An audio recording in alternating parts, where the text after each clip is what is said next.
if you feel that you continually get caught in a pattern of dating and being in relationships, but you're just not making the connection you're looking for, and because of that you're doubting the relationship and or dumping or breaking up with the person that you're with, or if you're on the other side of it, that you are in a relationship where you're not sure where it's going and he doesn't seem to be feeling a connection and you don't know what to do about it and it's just kind of lingering on. If any of these dynamics fit your situation, then you are in the right place. My name is Elisa Goodwin-Snell. I'm a licensed marriage and family therapist and dating coach, and I have several men on the phone with me today. We're going to be talking about this pattern, which I refer to as the she's perfect, although syndrome. And I don't mean this in a negative way. It's just the kind of statement that men often make when they come in to see me. They will literally say it that way. She's perfect in this and this and this and this way, but I'm having a problem in these ways. So that's why I call it the she's perfect, but, or she's perfect, although syndrome. So I have on the phone with me Mark, Ken, and Brad.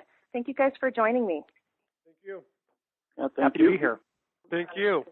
What I'm going to do is I'm going to kind of outline what I see as part of this profile, and then I want you guys to let me know what is fitting you and what's not. This is a 3-part series, and so we really need to solidify our understanding and the understanding of the people who are listening of what seems to be associated with this pattern if they're going to be able to relate it to their situation. The kind of men that I'm seeing who are having this pattern are really good men. These are men that other people in the neighborhood and ward, friends, family, people who know them are very impressed by them. These are the kind of men that they're always trying to set up with their nieces and their friends and their cousins and, their sisters, because these are really good men. These tend to be men who care about doing the right thing. They're active in life. They're active physically. They're active in terms of their religion. They do service for other people. They do their home teaching. They work really hard to avoid sexual contact and to keep really appropriate boundaries with the women that they're dating. They may have had some problems in the past, as most singles have some struggles, but they're conscientious about trying to avoid it, and they're concerned about repenting if they do end up getting involved in sexual contact. These tend to be men who do avoid actual sexual intercourse. It doesn't get that far. They really care about keeping things within, the bounds that they feel is morally right. They try to stay away from pornography. They're oftentimes educated and they have jobs. These are men who date. These aren't men who are slacking off, from that traditional view of things where, they just aren't playing their role at all. These are men who care and men who date and men who get into relationships. These are men who oftentimes have fallen really hard before. They have loved before. Not all of the men I've worked with who fit this pattern have loved before, but there are a good number of men who fit this pattern who have had a pretty strong connection and love, especially maybe in their 20s, and then they were really devastated when the relationship ended. Does any of that fit you guys? That describes me to a T, especially the part where I have fallen in love before and then fallen very hard. Okay. Does that fit the rest of you as well? Yes. Yeah, I think it fits me pretty well. Okay. Alyssa, this is Ken, and yes, that does match me very well. Okay. And the thing with this is, what's partly sad about this is these are the guys everybody wants to see get married and the guys that all the girls want to be able to marry, and so it's confusing for us to see these guys get older and they're still not married because, we don't understand what's going wrong in those ways, and we know they're good guys. We know they're not just slackers. These are guys, when President Monson, spoke to the men at priesthood session, it was the April conference last year, and he was so hard. I mean, it seemed like a lot of talks were really coming out with the guys of, you need to be getting out there and doing your part. These are the men who immediately contacted me afterwards. So I'm talking about men who are motivated, they're invested, they're willing to pay money, they're willing to do what needs to be done to try to resolve this because they do want to get married. And they do want to do what's right. Okay. Let's see some other things that go with this. They will pursue dating and relationships, but they start to have significant loss of interest after about 3 or 4 months. So they get 3 or 4 months into it. They feel a connection with this woman. They're excited about the dating process, but they start to have a significant loss of interest. There are oftentimes two reasons why at about 3 or 4 months they start to lose interest.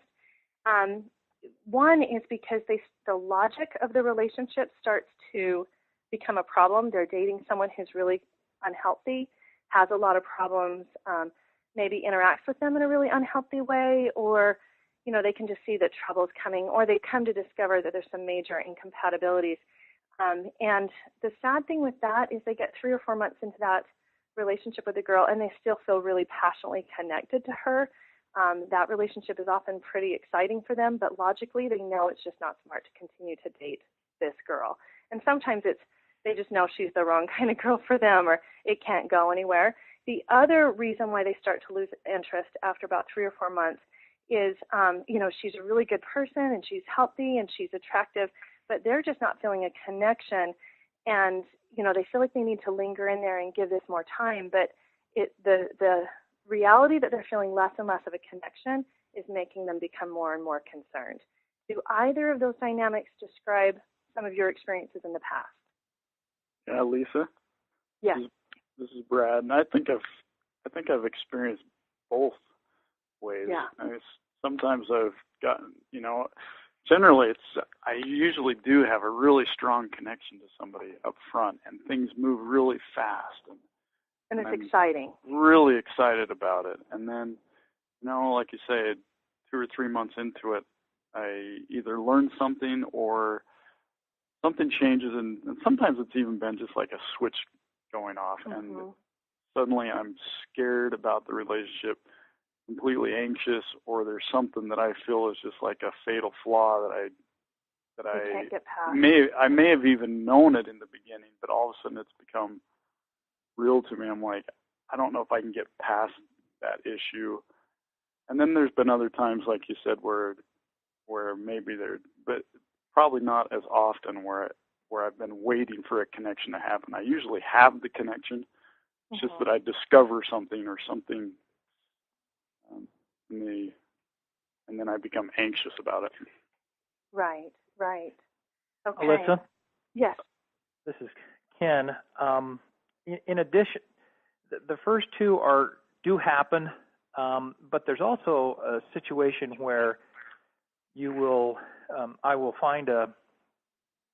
meet a girl who's nice, attractive, intelligent, and then for some reason during the relationship, at some point in time, it switches so that I'm not playing the role as much as she all of a sudden decides, okay, this is the thing that I want this guy, and so all of a sudden she begins to squeeze so tight that it squeezes all the enjoyment and fun out of the relationship.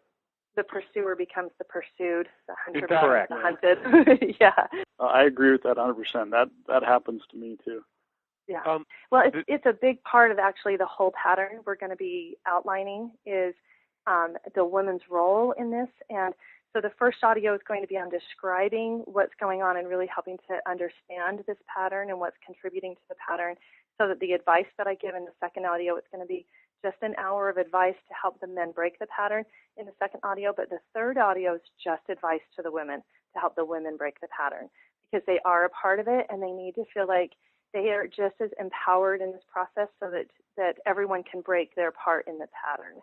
And it's good for the women to know early in this call that, there really is a part that they're playing in this and how to break that pattern. So any other thoughts? Hi, this is Mark. I just had a thought. Uh-huh. I feel that these two gentlemen, what they said resonated with me. For me, I'll often feel a connection, and then sometimes we'll talk about everything, and then it seems like there won't be anything else to talk about. Okay. And so then I just kind of feel lonely when I'm on dates with them, and I look forward to getting back so I can talk to my roommates or just have a connection, a deeper connection. Good. And then the other thing I get is just what the last gentleman said, where I'm with a girl, and then it's like a bucket tips over and all this water comes gushing out. There's a point where they become 100% sold, and then it's like they just want to pin me down and marry me, and and super pursue me, and it's just a little too much, you know. Okay. And I pull back. Sure. And then you pull back. And so with that, we're going to move into the next part of describing this pattern. The profile of the women that you're tending to date. These tend to be high-quality women. They tend to be attractive. It's not that you're dating the kind of women you couldn't marry, at least not initially. I mean, nobody knows when they first meet someone if they absolutely can marry this person. But these are women that you really feel like match you in a lot of ways. You're attracted to them. These women tend to be, oftentimes they tend to be just really good women. They tend to be patient and kind, and they tend to be good listeners and supportive. Sometimes they're even too patient, where they'll kind of just hang in there forever instead of actually expressing their feelings and needs, which would be a little bit more attractive. You know, you feel like you can just, they're kind of boring because they're not expressing their feelings and needs and having more opinions. They tend to be women who are spiritual and charitable and talented. These are, now, and I'm speaking to kind of two different women. You guys described earlier the women that early on you start to realize there's some major issues here, and that scares you off because of the lack of logic of being in the relationship. But the women that you're lingering with and that you're trying to build relationships with and that you're not developing a connection emotionally with tend to be these really great catches who are really good women, and you know logically it makes sense to be in a relationship with them, but you're not feeling it. Does that fit? Absolutely. Yes. Yeah. Okay. Let's see. Okay, after knowing them, the first few months is fine. It's after knowing them, after the first few months, that the pursue-withdraw pattern starts. And we're going to get into that a little bit more in the next audio, but let me basically describe what I mean by the pursue-withdraw pattern. Now, Alyssa? Yes. Uh-huh. Before you go on, let me just tell you, sometimes it doesn't take several months to get to that point. Sometimes the pursuer can be the pursued much more quickly. Right. Like, I think the like disappointment comes like 2 weeks. What, she's pulling out a ring 2 weeks into it? I know. No, I'm serious. I'm serious. For me, in 2 or 3 weeks, they can be head on chasing me, and it's just too much. The struggle that I find is that the women who do that in the first couple of weeks, you bolt quickly anyway. I mean, it's too intense. You don't have enough invested. There's too much discomfort, so you kind of taper off, and then you're just gone. The women that you're going to linger in a relationship, like I'll have some of the men that I'll work with, they have been in this relationship 8, 9 months, a year. They've been feeling like they've been giving it everything they could give it, everything they felt like they should give it, and they're still not feeling a connection. The women that you're going to linger with are the women that you at least had a couple of good months with, and then, you know, you just keep feeling like this is a really good woman. I should see if I could make it work. Does that seem accurate? Yeah. Oh. Okay. Okay, so that's part of the problem is this pursue-withdraw pattern. She takes over the pursuit, and it's also she takes over the pursuit of the relationship. So instead of it being you calling her and checking in with her, she's checking in with you, and she's sending you texts all the time, and she's maybe sending you emails, and maybe she's not even calling and texting you all the time, but you guys are on one date, and then she's helping to set up the next date and asking, when am I going to see you again, and making suggestions for all the things that you guys could do together. Or she starts planning a vacation you guys are going to go on, or a family event that you're going to go to. Does that fit? Yeah. Yes. Elisa, this is Brad. Sometimes, yes, and sometimes I find myself, continuing the relationship because I feel obligated to. Sometimes it's not even her pushing things. Sometimes it is, and often it is. And just like the other gentleman said, that scares you off immediately because you feel smothered, and that's difficult to deal with. But occasionally I'll find myself, thinking that she's expecting, Right. another date, or expecting this, or expecting this much time, and I build it up in my own mind, and sometimes I do that to myself. Right. And part of it, too, is the fear of you don't want to hurt her, and so, Right. You feel an obligation. I need to take her on maybe 4 or 6 dates, but then you Right. maybe take her on 4 dates, and then you feel like, oh, well, I probably should keep taking her on dates because now she's invested this much, and she is a nice Yes. girl, and I don't want to hurt her. So I'll take her on a Yes. couple more dates, and it just gets Yes. lingering. Okay. Yes, Yes. that happens. I agree with that. Okay. So the other part of this as well is that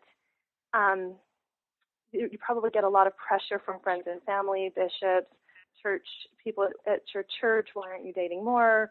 You should be dating more. And so that also kind of pushes you out of a sense of duty or obligation. I need to do my part. So you go through the motions, the motions of doing it, but you're not feeling the emotion of doing it. Yes, it happens very often. Okay. That's an insightful comment. Okay. It fits you so well. Yes. Okay. Okay. You know, Elisa, another thing that kind of causes sometimes is, you know, you're getting questioned all the time, and it's happened so much that I get used to it now. But sometimes now when I get into a relationship, I don't like people to know about it because Right. I know they're going to ask even more questions about. They'll get excited and they'll want to tell me, keep that going. This is what you need to do, and I don't want people involved in it. Actually, the pressure. Oh, go ahead. This is Ken. They always want to open the oven before the cake is baked. They want to keep checking on it, see how it's going. Oh, how's it going? How's it going? Mm-hmm. And sometimes it's really driven from a genuine desire of your married friends and family and neighbors to show that they're interested in you, and they don't really know what to talk about with you. And so they're trying to show some interest and investment. The end result is that you're regularly and consistently having to reevaluate what you're feeling or what you're not feeling, and that just adds more pressure and makes it even more difficult to relax and enjoy the process because you're continually being reminded. Pressure and this idea of what you should be doing is actually contributing to part of the problem of why you're not feeling something. And we're going to get into that in more detail and how to break that in the second audio as well. Anything else? Nope. No, you've done a very good job of summarizing. Sounds good to me. Okay, it's fitting. Okay. There's a couple of other parts to this. After a couple of months of dating, either her flaws start to surface or her past starts to become a little more apparent. You're starting to see the problems that you would have to work through with her to be able to be with her without really the investment yet to support the kind of anxiety that her problems might cause. You're not quite invested or committed enough to know what to do with those. Or you start to see a lot of her insecurities. And again, if she's doing a lot of the pursuing, her insecurities are starting to become really unattractive because that as she's pursuing, she does look more insecure. If she becomes manipulative, you just bolt. At this point, you're not, you will end a relationship. The women that you're lingering in relationships with, trying to create a connection with, are the women that are these really good catches and they look good on paper, so to speak. The women that it becomes obvious that they're being manipulative or controlling, unless you have a really strong chemistry and attraction to them, you're just going to bolt. Does that fit? Yeah. Yep. Yeah, it does. I'd say sometimes, though, sometimes I don't bolt when I know I should.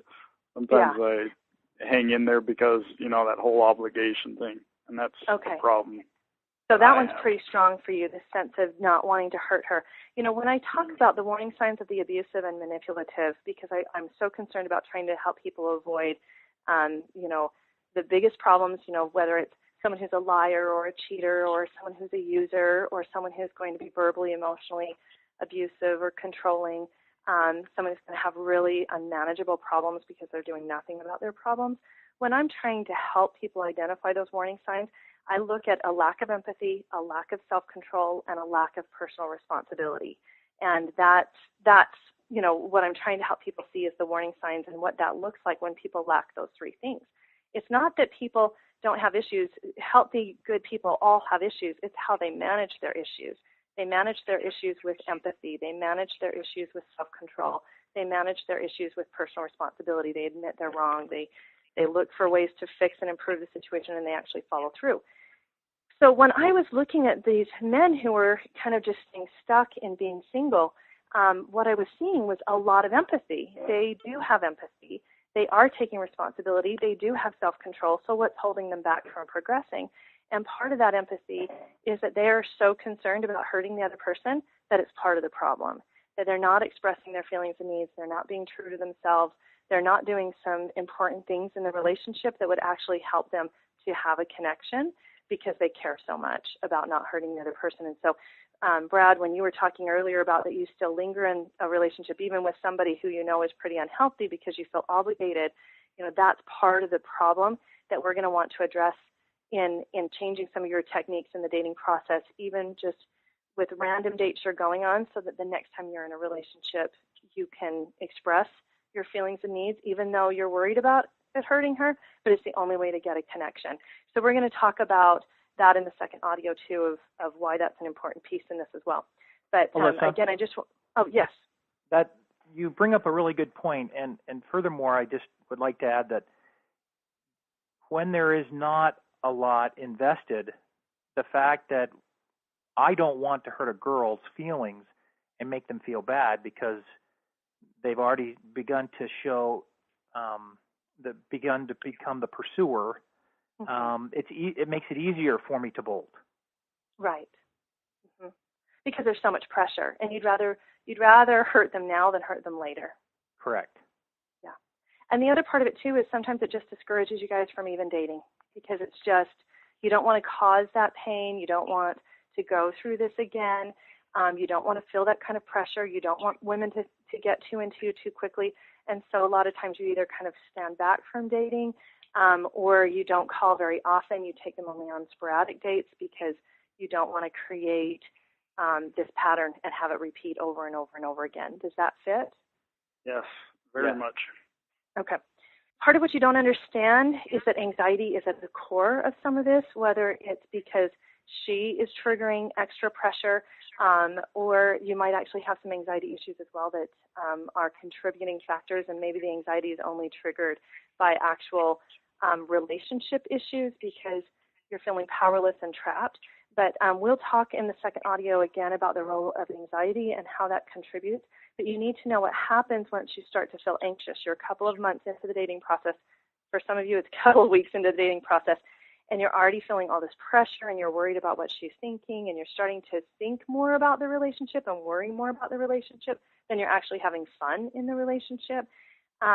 What ends up happening for men in these patterns is anxiety tends to trigger the fight or flight response. But in these men, they're good men. They care about doing the right thing. They believe that they should do their duty. They believe that they should be involved and not abandon. And so instead of, they don't fight. They're not fighters. They don't want to fight with women. They're not going to be inappropriate. They have self-control. So they don't do the fight, and they don't feel like they can flight. They don't feel like they can run. And so what they do instead is they tend to freeze. And along with the freezing comes feelings of apathy, indifference about the relationship. They feel trapped, but they don't feel like it's okay to feel trapped because they know they should probably stay and try to work it out. And so they don't really flee, but if you were to talk to them about what they're actually feeling, what they're feeling is frozen and trapped and kind of overwhelmed and indifference. They are not feeling a whole lot of connection to her. If anything, they're feeling more anxious about the relationship, and they would feel better if they could flee. But the thing that keeps them from fleeing is their sense of duty. Does that fit? Yeah. Yes, it does. Okay. Yeah, Elisa. Yes. Sometimes I think that describes it exactly. Because sometimes I feel completely frozen and almost like I give up trying to work it out or get away from it. It's just too much to handle. So I give up, and right. I'm there, but I'm not right. working towards anything. And oftentimes what that means is you do the bare minimum. You do what you absolutely know you need to do to be respectful. You call, but you call at the end of the day. You call, but you call, you think, okay, I haven't called her today. I didn't call her yesterday. I better call her today. Right. You do what you know you absolutely have to do because you feel like that's a requirement, that's a should. You're Boy Scouts, you do the things that you know you're supposed to do spiritually and religiously because you have a testimony, because you love the Lord, because you know it's the right thing to do. and you hope that if you just do the right thing, it'll all work out. But the one thing that's not working out is your feelings. You're not developing feelings. You're doing your duty, but you're going through the motions, but you're not experiencing the emotion that you think you should be experiencing. And that we really want to experience that emotion as well. Yes, yes. And you want to experience it with the good girl, and you want to see a good girl be happy. Not only do we want to feel that, but I think I feel that very strongly in the beginning, but that feeling goes away, and I think maybe it would come back. Maybe it'll come back. You linger in the hope. You're going through the motions, hoping that if I do the right thing, God will help me, will work it out. But in the end, you just get to where you're feeling more and more apathetic, and you're questioning yourself, you're questioning the relationship, and you're questioning her. And it's something that, you really feel like it would be easier to leave the situation, but you stay because you feel like you shouldn't leave the situation. I have a little comment here. Yeah. See, usually I'm more apt to, in this last relationship I bolted, and then I missed the girl because there wasn't all that pressure, and I went up, and so then I got back. Right. And then I missed her, and so I did this a couple of times, and then finally I just was in that frozen thing where I was just like, what do I do? Yeah. And by then she was pursuing really hard, and so it was just like super, it was all these things, but I guess it was a little drawn out. Right. Let me go to that. What does it mean when a woman pursues? The number one need of a woman is to feel safe and secure. When you are pursuing her, she feels safe and secure. When you're contacting her, when you act like you like her, when you're anxious to touch her and get close and hug her, and you like kissing her, and you excited to see her for lunch, and you want to see her even sooner, a woman feels safe and secure, and we tend to act more feminine, we tend to be more playful, we tend to be more fun. The process is working great. You're not sitting there having to worry about what you're going to do with her if you do catch her. You're just enjoying the moment. Well, when a guy starts to get into this frozen mode, or he starts to show just the subtlest signs of pulling back, a lot of women go into the pursuit mode. And what that means is they start talking to you about the relationship and what you're feeling. And now you're having to analyze and describe this anxiety, this lack of connection, this confusion that you're experiencing, which only solidifies it more.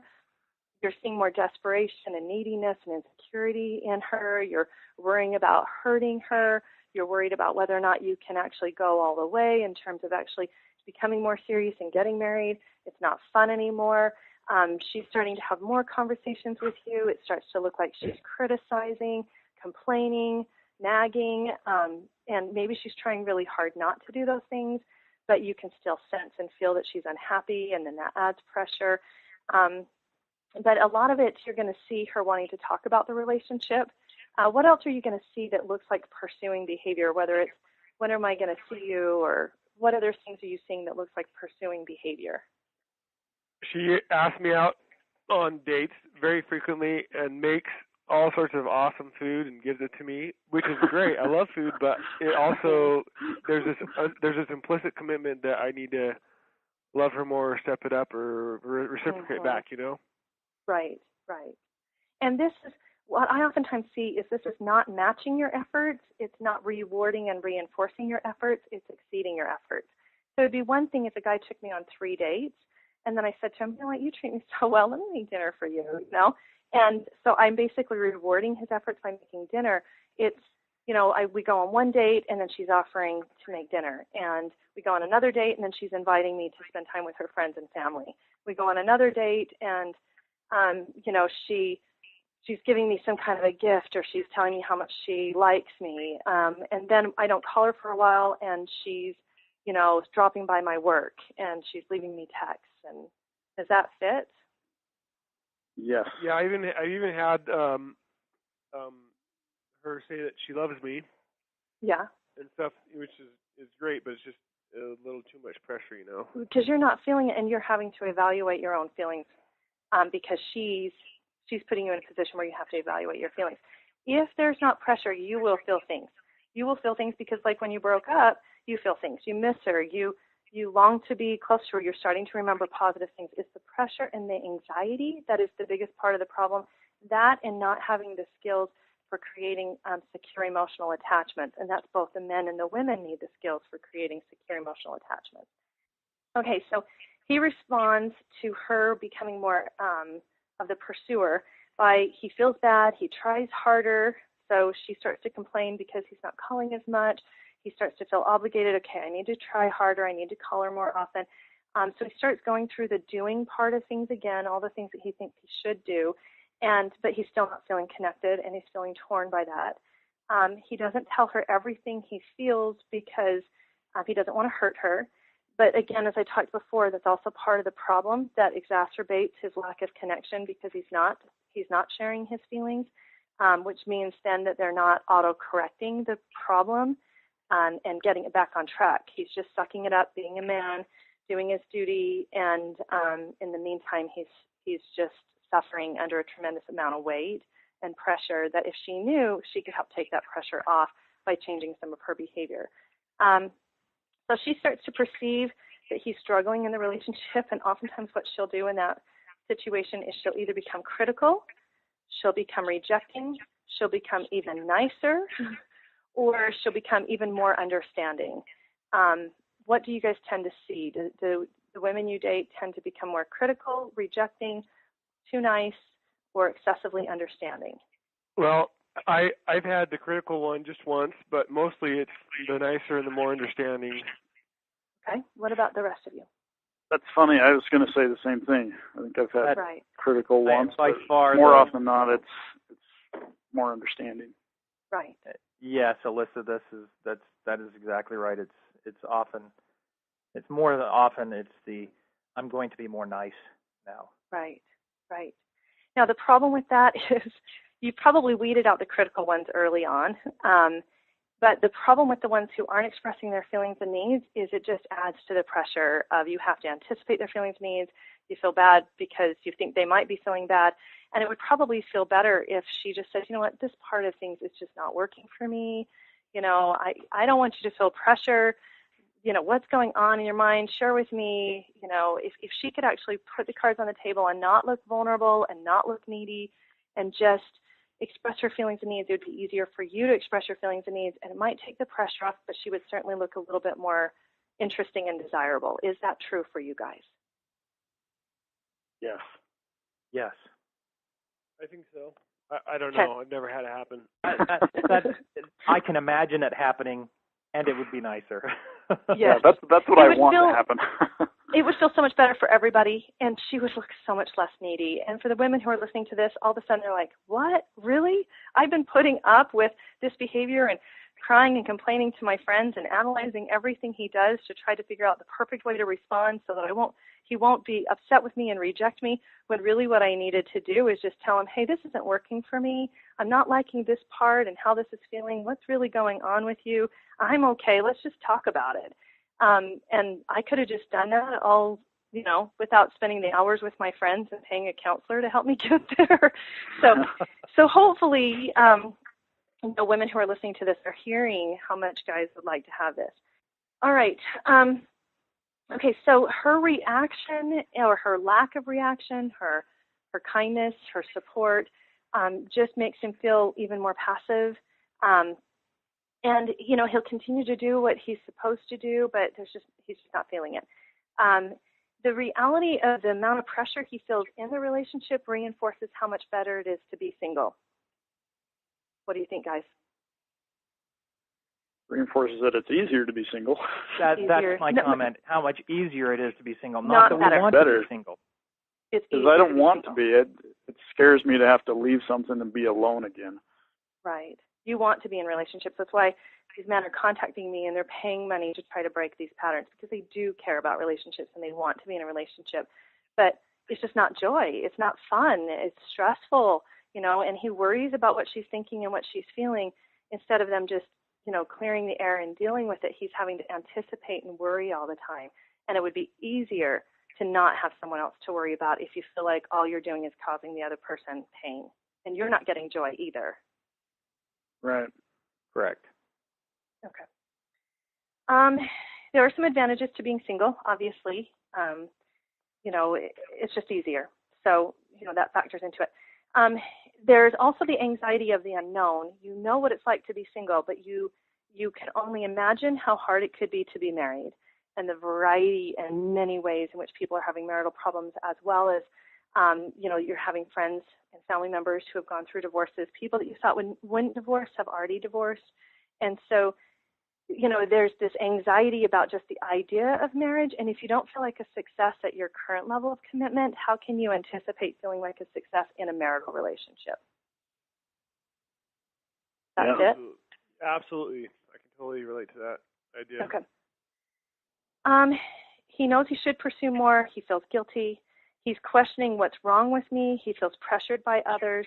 He thinks a lot about the situation, and it just makes him feel more anxious, and he doesn't necessarily see solutions. And again, just going back to it's not fun anymore. The first few months, if you got the first few months where it was fun, then, that's been lost. But sometimes at least if you got 2 months without pressure and it was just fun, you have the hope of regaining that. If you've never had that experience, then at this point, you just get out. If you haven't, after several months of dating, you're starting to feel this much pressure, you haven't had that fun first few months, then you just feel pressure and you just want to get out because you don't see how you're going to recapture something you haven't even had yet. Does that fit? Yes.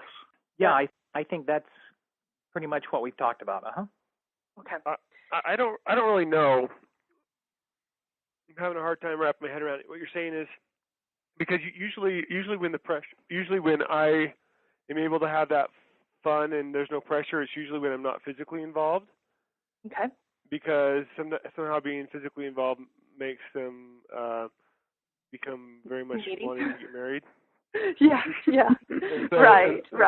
So I don't know. So like for me now, I'm trying to date, maybe 2 months without being physical or something like that, so just to try to establish a friendship that's strong enough to withstand the craziness of being in a relationship. Right. What you're saying physical is not what the world's saying about physical. Physical in the world sense is sex. What you're saying is just hugging and kissing and cuddling. Maybe not even kissing, just holding hands and maybe cuddling on the couch watching a movie. That's Perfect. It. Okay. Yeah, just any amount of romantic overtones. Once you start giving the romantic overtones, you feel the vice clamping down on you. Yep. Okay. But at the same time, Alyssa, we understand that the girl in the relationship at some point expects some of that. Yep. And it's not that we don't want to give that. It's just that at least I understand, that going to that step then increases the level of pressure and expectations. Right. But you guys aren't talking about it either, right? You aren't talking about the pressure, what it does mean or what it shouldn't mean. You're just kind of feeling that pressure. You're anticipating what she's thinking. And so whether she's thinking it or not, you're feeling that pressure. You guys aren't taking the pressure off through having effective conversations. Yes, that describes it, I think, very well, because I feel like sometimes I even feel a real pressure that I need to talk about it, but I don't. I was just going to say, and sometimes there's the concern that if you end up talking about it, that it will somehow destroy the natural flow of the relationship that we all wanted to have. Right. Yes. And also, if you talk about it, it's the same idea as if you get physically involved, all of a sudden it becomes more serious. If you have this open, serious conversation, it takes the relationship to a new level as well. Okay. So what you're going to get in the next audio is specific techniques for taking the pressure off without it putting us in a position where we're having frequent and revisited define the relationship conversations, which is what would take all the fun out of the relationship. You need simple techniques to take the pressure off, clear the air, get the expectations out there where everyone knows what they are and what their role is. And if they don't want to change it, then they can, if they don't want that expectation, then they can bring it up. But we don't have to have a 2-hour conversation to create that effect. It could be a simple 3-sentence technique that you can say and do to relieve that pressure. So we're going to talk about that in the audio as well, in the next audio. Okay. Can you just give that to us now? No. Well, we need to put it in context of all the advice that I'm giving. But it really can be easier. And part of the reason why you're not feeling a connection and why why pressure is a big part of this problem is because you don't know what to do, and so you're freezing. And the only other solution seems to be to have these long, drawn-out conversations, which are really unattractive and create the very thing you're trying to avoid. And so I want to empower you with all of the variety of techniques you can use to help that, but I want to put that in context with the other techniques as well. So, okay, the last piece of this is spiritual. What I'm finding with a lot of these guys is that they have a very strong testimony. They definitely believe in God. They believe that that Jesus is the Christ. They have a strong testimony of the gospel. They've been on missions. They do their duty because they know it's the right thing to do, and they're not going to walk lightly away from the gospel. I mean, if they wanted to leave the church, they could have done it a dozen times already. So many singles do all the time. This is really about a very specific population of men within the church, and but for many of the men, I would say more of the men than not, they don't really feel like they're getting a lot of personal revelation. They're not, I mean, they're doing their part, but they're not necessarily feeling that strong connection coming back. How would that fit for you guys if you could each respond to that? I can say, Alyssa, this is Ken. As far as receiving personal revelation, no, I feel that I get revelation with work and church and all of those kinds of, in all of those areas, and I have had personal revelation in the past with respect to girls in marriage, but in a particular relationship, I don't feel that. You feel alone. Yeah, I don't feel that I'm receiving direct personal relationship unless it's unless the Lord's giving me raising a red flag or some of those kinds of things. Right, and that's part of the confusion as well, because you're having all these negative emotions that are saying to you, well, could that be the Spirit? Could the Spirit be telling me that this isn't the right relationship? But then when you actively try to pray about it, you're not getting a really clear answer. Does that fit? Alyssa, this is Brad. I think I fit into that category pretty well. I generally don't feel like I get much revelation, period, in dating and relationships. I've had very strong spiritual experiences in my life that my testimony is based on that have really stuck with me, but I don't feel like I get revelation on a regular basis, and especially in dating and marriage. Right. Okay. This is Mark. I feel like I get general things that are not specific to the girl, like I need to, change this about my life, or go out with one girl instead of 5, or that kind of stuff. Right. But you feel this is part of the dynamic. There's a tremendous amount of anxiety and fear and doubt about the relationship. You're not relaxed. You're not having a good time necessarily. I mean, you have moments. You wouldn't keep pursuing them if there were no good moments. You certainly wouldn't be pursuing them if there weren't good qualities in these women. These women make sense. They're good women.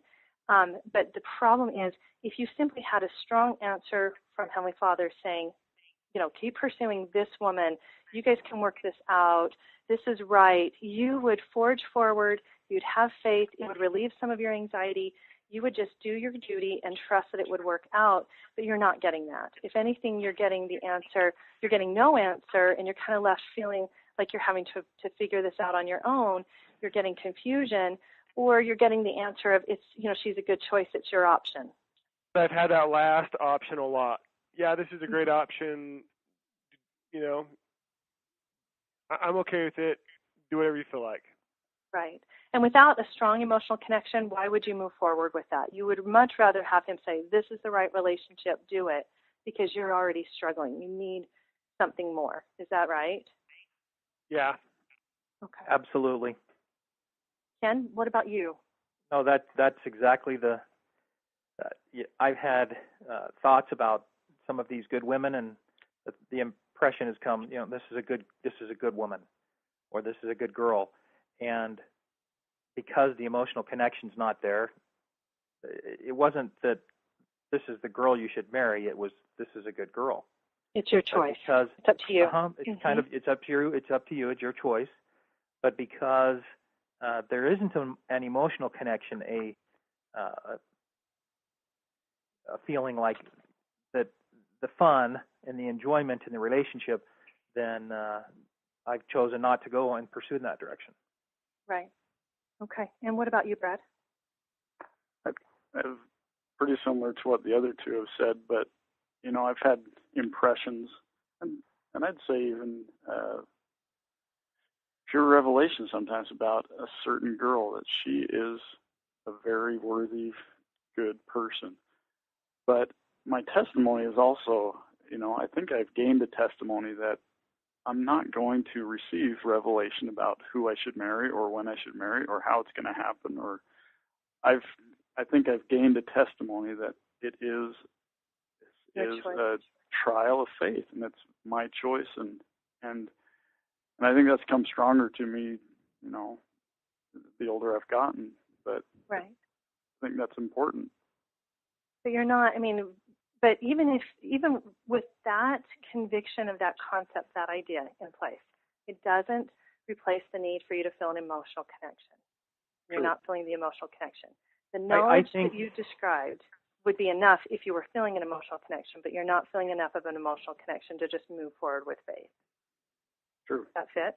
Okay. Yeah. And Alyssa, I think also that the Lord wants us to have that emotional connection. Right. I think that He wants us to have those feelings of love, and I think that it's natural, and that's the part that we want so much. Right. But we got to get the pressure off for you to be able to feel that as well. So the problem with that, the idea that one won't receive revelation about who to marry, I think that's maybe true in many instances, but the thing that makes that a hard thing for me to buy is when friend after friend after friend has very clear direction from God that this is this is the person that they should marry, or that they feel super good in their heart that that's God's will for them. Okay. So I don't know. That just makes it harder for me to want to pull the trigger on just maybe that idea, a hunch, or something. Yeah. Let me tell you, I do have a system that I have found really effective in getting really clear personal revelation. What I have found with a lot of the men I've worked with is they either have really, very distinct spiritual experiences that, were very distinct.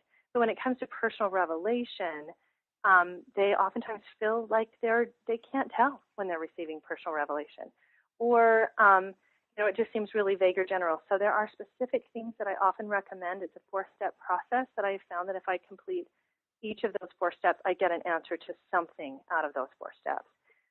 And so part of the answer here is I would agree with what you just said in terms of I do think that people can get some very clear answers, and some people that I'm working with just don't know how to get that clarity. And even when they are getting answers, they're not sure that that is an answer, and so they lack the confidence that could come from that answer because they don't know to really recognize it and trust it and to move forward with faith in it. No, Elisa, I have a thought about that too. I think it probably does vary by the person, because some people are okay if they got an answer, they would follow that.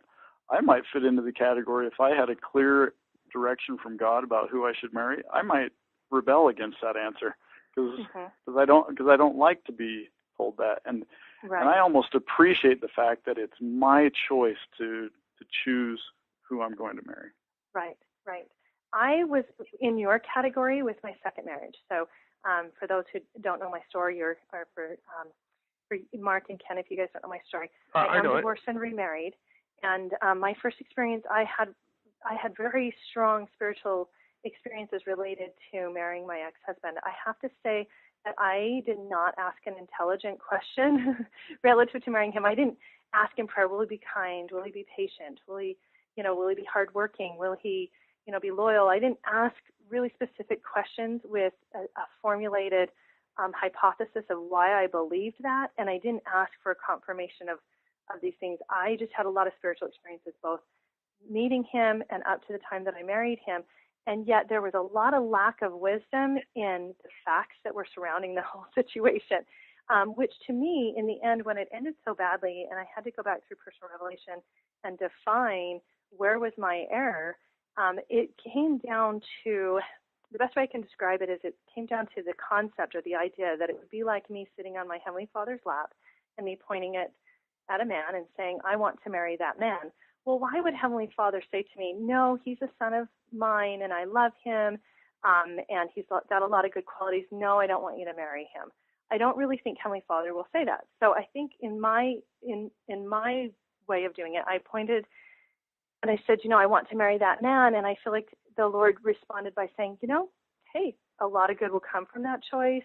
You'll need the blessings of this. You'll need the blessings of the temple. I can give you the blessings of the Spirit to help you through the really hard times. I'll give you inspiration. I'll open doors in this way and this way. But I made the choice. He was the one I wanted to marry, and God supported and sustained my choice, whether it was a wise choice or not, whether it was an educated and informed choice or not.